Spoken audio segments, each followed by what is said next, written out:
oil are higher. Crude oil is also making gains after United States President Donald Trump did not immediately place tariffs on trading partners. The Canadian dollar is up 0.4 of a U.S. cent compared to Thursday's close. The Canadian Grain Commission reported 185,900 tons of canola shipped during the week ended February 9th. So far this marketing year, 5.672 million tons were exported compared to 3.031 million the year before. Canola won't be traded on Monday due to Family Day. The March canola contract is up $3.30 per ton to $661.90. In the U.S., corn, soybeans, and wheat are on the rise. U.S. markets will be closed on Monday due to President's Day. The CGC reported 64,800 tons of corn exported during the week ended February 9th, with the marketing year total at 1.135 million tons, compared to 520,200 tons last year. Farmers in Argentina are finishing up corn planting with an estimated 16.3 million acres seeded to produce 49 million tons, according to the Rosario Grain Exchange. Nearly 70% of the crop is in good to excellent condition. The March corn contract is up 6 U.S. cents per bushel at $4.99. Rains in Argentina also brought relief to the country's soybean crop, with 60% now rated at good to excellent condition. 45.5 million acres have been planted so far, with more than 60% of the area having adequate to optimal soil conditions. 49.6 million tons are expected to be produced. The U.S. National Oilseeds Processors Association will release its January report on Tuesday, with the trade estimating 204.54 million bushels in that month's crush, up 10.1% from a year earlier. Soy oil stocks would be at 1.289 billion pounds. The March soybean contract is up 17 U.S. cents per bushel at $10.47. The CGC reported 322,500 tons of wheat shipped during the week ended February 9th, with marketing year exports totaling 10.786 million tons compared to 10.921 million last year. Western Australia produced 12.45 million tons of wheat, 1.6 million more than what was estimated in December. Strategy Grains projected European Union wheat production at 127.7 million tons, up 500,000 from the previous estimate. The French soft wheat crop was 73% good to excellent, while durum was at 84%. The March Chicago wheat contract is up 20 U.S. cents per bushel at $5.98. The March Kansas City hard red wheat contract is up 20 U.S. cents per bushel at $6.19. The March Minneapolis spring wheat contract is up 15 U.S. cents per bushel at $6.32. That's a look at the ICE futures in U.S. markets for Friday, February 14th. In Winnipeg from MarketsFarm.com, I'm Adam Polishati. For over 35 years, they've been your go-to for quality farm and snow removal equipment, and they should also be your go-to for parts. At Butler Farm Equipment, they have a fully stocked parts department with a wide selection of batteries, oil, pins, bushings, antifreeze, bearings, belts, pulleys, sprockets, and more. Plus specific OEM parts from New Holland, Schulte, Toro, and Gravely. Butler Farm Equipment. Over 35 years of great service in the Peace region. Visit butlerfarmequipment.ca. The opinions expressed on this show do not represent those of the station. If you've missed any of the shows, you can follow the podcast at Energeticcity.ca. Welcome to This Week in the Peace, a show dedicated to the people, events, and news of BC's Peace region. Here's your hosts, Dub Craig and Steve Berard. Well, actually, today, just me. Steve is not feeling well, so he's taking the day off, but I'm very glad that you're here. In fact, I love that you're here today on Valentine's. Now, a little later on, I'll be playing my conversation that I had with Madeleine Lehmann, the current School Board 60 trustee who is running in the by-election for Peace River Regional District Area B director. We were hoping to have her last week. There was a technical issue with the interview. She came back in. Thank you very much again, Madeleine, for doing that. And we were able to talk a bit more about that. So that coming up in about 15 minutes time or so. But first on the docket today, Eagle Vision Agency is hosting a new fundraiser today and tomorrow to benefit the Fort St. John Salvation Army and the North Peace Pregnancy Care Center. The name is quite the mouthful. So Ben Haab from Eagle Vision joins me now to tell us the name of the fundraiser and, of course, all the what's and whys of it here. Ben, welcome to the show. Thanks for being here. Thank you very much for having me. So tell us first about the name of the fundraiser itself, because, again, it's quite a mouthful.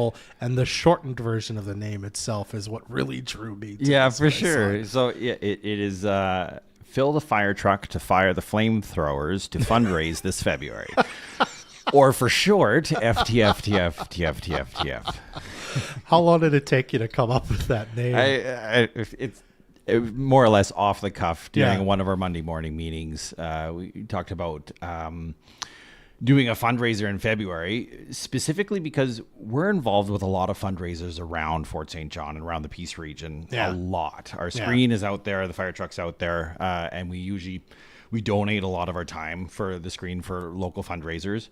And February is kind of a very soft month in regards to screen usage. Like there's the High and Ice event, there's Crystal Cup, and those are events, but they're not really fundraisers. Yeah. So I had talked with the North Peace Pregnancy Care Center and asked how things are after Christmas, after January, February. You know, Christmas is a very heavy donation time. Sure. A lot of nonprofits are thrilled over Christmas because of the spirit of giving and whatnot.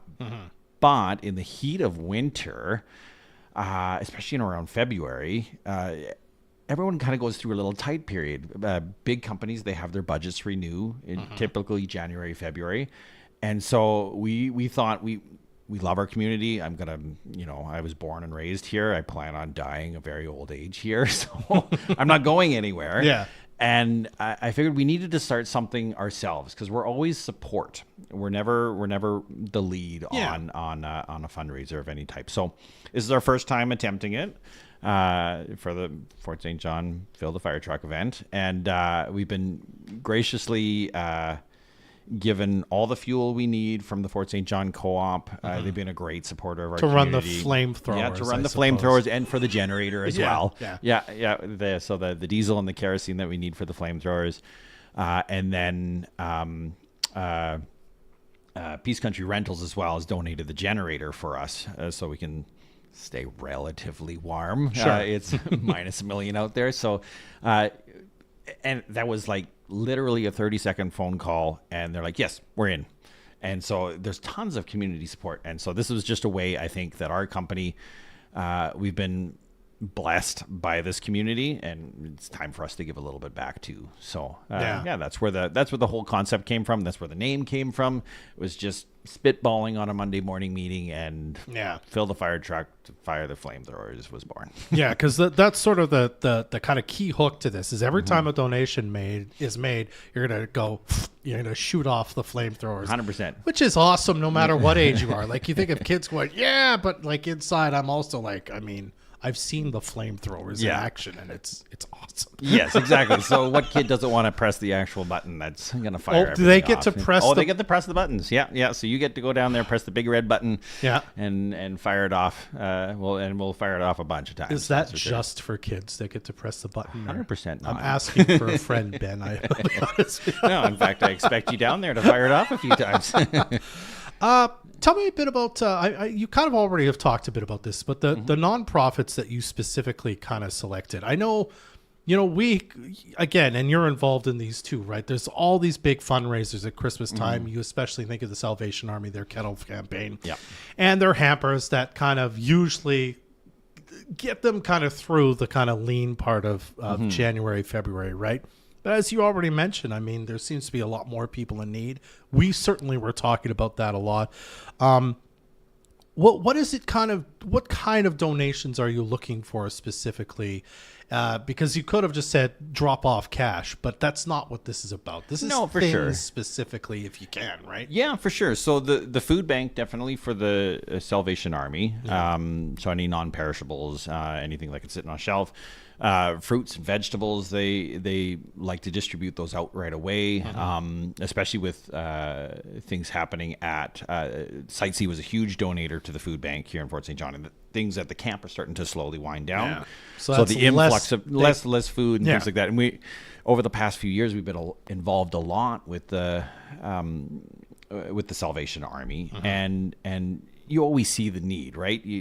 You go in there one day, the shelves are full. The next day, there's slim pickings. So it's just I think it's just to have that consistent drip so that they always have something on their shelves to give to those that are in need, and especially with economy as it grows or dips, that need tends to grow or wane sometimes when the when the economy is good, there's a lot less unemployment. But right now, it's definitely seeming like a lot of people need that help. And then the North Peace Pregnancy Care Center, I honestly don't see a lot of advertising, or sorry, not advertising, a lot of fundraising that happens for them in particular. And my wife and I, and our company in general, have a huge heart for single parents, or for those in need, or that have a fresh baby. We have 4 kids ourselves, so we know the intensity that it is to have a newborn baby. So, and especially those that don't necessarily have all the resources to take care of a child. And the last thing you want to think about is going back to work and trying to provide everything. So Sure. I thought they were a great candidate this year for giving some donations. And the specific things that they're looking for are baby formula is always a very popular one. But the other thing is new car seats or cribs. And the reason new car seats, as opposed to old donation ones, they actually have expiry dates on them.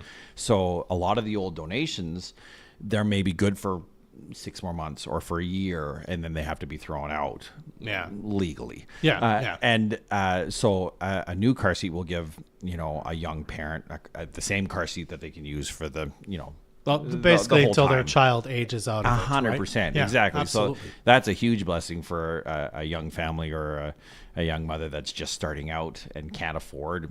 Some of the car seats are $300-400. Yeah. And so something like that would be a huge leg up and advantage for a young family, for sure. And I know formula, just with what my wife and I went through with our little baby, formula was kind of the way we had to go, and she only liked one kind, and it was 100%. this price and whatnot. So when you roll up to the store where you buy it and they're out, you're like, what do I do? Like, my baby has to eat, right? So that can be a huge stress relief if you know that that's being provided for you as well. So that's a big one, formula, I guess you said. Hey, Yep. So. Yeah, 100%. All right. Now, this is happening today already in the Safeway parking Correct. lot? Yes. So I've got a couple of crew there right now that are manning the booth while I'm out here. In the meantime, I'm going to be heading right back there and freezing my butt off. Because it is nasty outside. But so we'll be there until 8 p.m. tonight. And then tomorrow morning at 8 a.m. to 8 p.m. during the High on Ice Festival as well. Yeah. So that way, and the reason we chose this weekend, it's Valentine's Day, so love is in the air. People want to feel warm, and what's a warmer way than flamethrowers? And then, secondly, during the High on Ice event, there's a huge influx of tourism. There's high-end carvers that come to town. The community already has that atmosphere, and so what a better way to capture some of the community than a high-traffic event like this that maybe gets a few more eyeballs on donating to the community. 100%. And your goal is to fill the fire truck. You want to be... I mean, we'll see. And beyond, Yes, hopefully. we'll see what we can get for sure. It's our first time doing it. So usually the first fundraisers always take a little bit of traction or a little bit of work to get some traction, and maybe next year we'll get a little more influx. But yeah, that is the goal. If we could fill the fire truck, that would be fantastic. Absolutely. There's another F for you. So the fundraiser happening today, what's the name of it again? The Fort St. John Fill the Firetruck to Fire the Flamethrowers to fundraise this February. I love this so much. The Safeway parking lot there till 8 p.m. tonight. Again, tomorrow, 8 to 8. Yep. Non-perishable food items, formula, car seats. I'm sure if you only have cash, you'll take cash too. 100% Yeah. cash. E-transfers, we'll send those direct to the Salvation Army or to North Peace Pregnancy Care Center. Sure. But cash, yes, we've got a bucket there, and we'll split those up between the two nonprofits. Absolutely. For sure. And again, you get to press the actual button to shoot off the flamethrowers. What kid and adult doesn't want to do that? It sounds like a wonderful fundraiser. Ben, thank you so much for coming here to talk about it. Anything else you want to say before I let you go today? No, it's fantastic. I appreciate you having me in. Yeah, well, I hope you stay warmish. You may have to stand closer to that flamethrower than you planned. Indeed. But anyway, Ben, thank you so much for being here today. I appreciate your time. Likewise, take care. All right, that's Ben Haab from Eagle Vision Agency here to talk a bit about the fundraiser with a long name. We'll be right back to talk to Madeleine Lehmann right after this on This Week in the Piece. Do you have something positive you'd like to share with the community? We here at Moose FM want to share it every weekday with FS Joy, brought to you by Frontier Law. Whether you're fundraising for the SPCA or saw someone doing a good deed in the community, we want to hear from you. Email us at reception@moosefm.ca and we'll share your story right after 7:30. And our Facebook pages. FS Joy is brought to you by Frontier Law. The house was freezing, right? So the missus calls North Prime Supply, and they asked if it was her inducer, igniter, or her blower. And I says, pardon? I go down there to tell him what's what. But then Aaron had the part right here, the champ. On 100th Ave in Fort St. John and at northprimesupplies.com. FMX World Tour will take over the Ovintiv Events Center in Dawson Creek on February 15th. And right now, you can win your way in with SLB and 100.1 Moose FM. Fill out the form on our website or through the Moose FM app. And between now and February 14th, we will be giving away almost 20 pairs of tickets to see the high-flying dirt bikes of FMX. The FMX giveaway on Moose FM is brought to you by SLB. Visit moosefm.ca/FMX or use our app to enter now. Get ready because the Fort St. John Métis Society's weekly bingo is back this Tuesday at 7 p.m. We will be playing 4 games this week, the Anyone line, the X, Big Picture Frame, and a blackout jackpot of $1,000. Grab your gray cards for just $5 at the Fort St. John Métis Society office, the Canadian Grind, and more locations listed at moosefm.ca/bingo. Don't miss out. Tune in every Tuesday at 7 p.m. at moosefm.ca/bingo. BC Gaming License 153829. 19 plus only. Know your limit. Play within it. Moose Country weather. Mainly cloudy sky today with a 70% chance of flurries this morning and into early this afternoon. We'll see a high of minus 21, feeling like minus 25. This evening for the start of High on Ice at Centennial Park, it'll be around minus 25 or minus 26 with the wind chill. That dips down to minus 34 overnight under mainly cloudy sky that later clears up. So that's great news. Tomorrow, sunshine, a high of minus 20, feels like minus 27, and sunny and minus 23 for Sunday. You can watch this show live on Facebook. Catch the replays at Energeticcity.ca or be part of the show by texting your thoughts to the Fort City Chrysler line at 250-787-2222. Welcome back to the show. I'm Dub Craig. Thank you so much for being here this morning. Up next here, I speak with the second candidate running to replace new MLA Jordan Keeley as the Peace River Regional District Director, Area B Director, my mistake. I sat down yesterday with Madeleine Lehmann to talk about why she's running and why you should vote for her. Here's that conversation. Madeleine, thank you for coming back again. And again, my apologies that your previous interview with us didn't work out, but we've got you this time. So thanks so much for being here. Tell us a bit about your history in the region. You, of course, are running for PRRD, Area Director B, as a candidate. Tell us a bit about, yourself and living in the Peace as you have.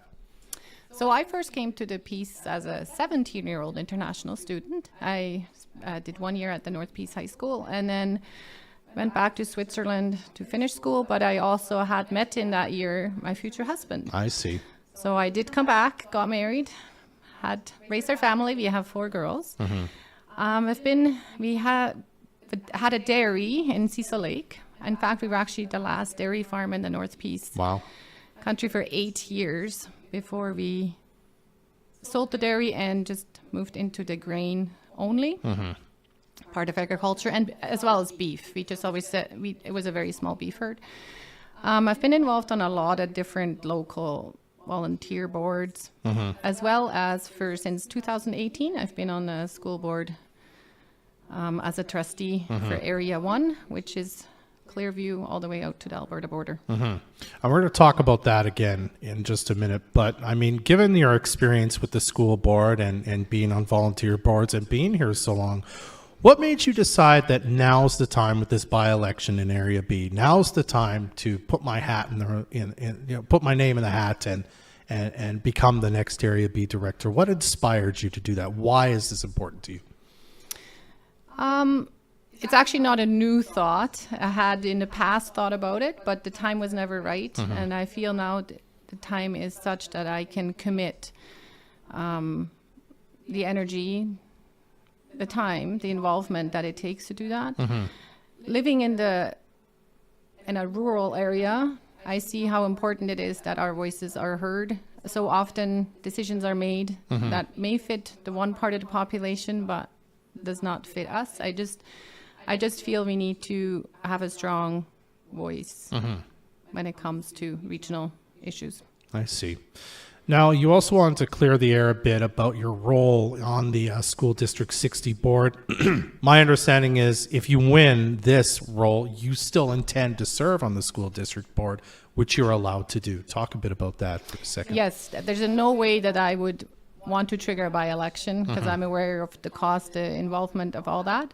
And again, right now in my life, I feel I have the ability to commit to both. Yeah, I see. Okay.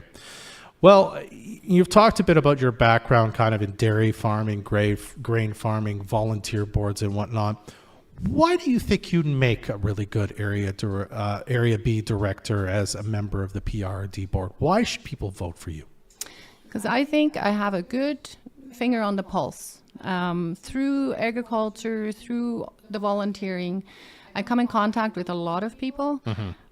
I think I'm known out there, and when it comes to representing, I think it is important that people know who you are, that if they have a question, if they have a problem, they feel free to contact you, because it's more likely that people will contact if they have a relationship, if they have a person, a face to put to the name.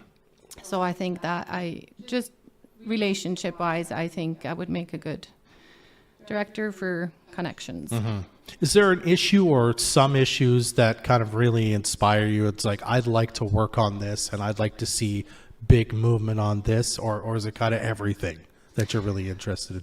It is certainly everything, but I mean, even being, for example, me and my husband do the dairy part of the fall fair. Yeah. And I'm aware there's a lot of issues concerning the fall fair grounds where the Peace River Regional District is involved. Yeah. I live out in Cecil Lake where water and wells are an issue. So those are, again, those local ones. And then, of course, there will be bigger ones because Regional District is managing assets and infrastructure. I see. Okay. I wanted to ask you about a specific issue because I know this has been something that's been coming up at the board recently, and we hear this repeatedly, and it has to do with Northern Health and their communicating to the PRRD board, in general. Now, the board has been trying to glean more and better information from Northern Health, for example, letting them know that the emergency room is closed to get the word out faster rather than PRRD constituents showing up and finding out the emergency room is closed, right? What do you think is the right approach, or how would you advocate for an approach to Northern Health in order to say, this has to be how it is. You have to communicate better with us, and we essentially demand it or require this of you. What do you think you would do in that situation? What's kind of your way to problem solve that a bit? I think as a regional district, the board, as a corporate board, definitely has a bigger voice than just one individual. I mean, there's 7 municipalities for rural, so 11.